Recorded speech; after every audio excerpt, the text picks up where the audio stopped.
We got there. If I go old school with 6 3/4, I don't know if any people know what that's inches, or we can call it 170 the modern way, but I go 6 3/4 because I'm old school, right? 6 3/4. This is my end. I always find if you cut on soil, take the snap out of it. If you try and cut on concrete, you won't get the same cut. Something like go like that.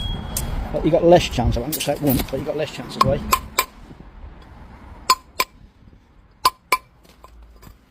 I might have to go around it twice, but I don't know. I'm doing like beatbox.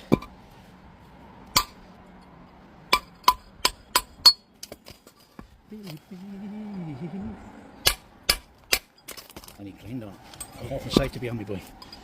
Help chisel, please. Excuse me, sir. You need your chisels cleaned out.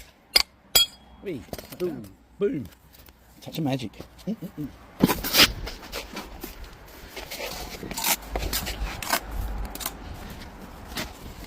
Right, getting metal. I'll stay there. I'll just get these little holes off here.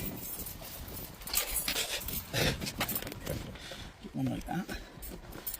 And I put that one like that. Just tie that all together later on. We can always cut them off. We don't need to use them, but it's better to have them there than not have them there.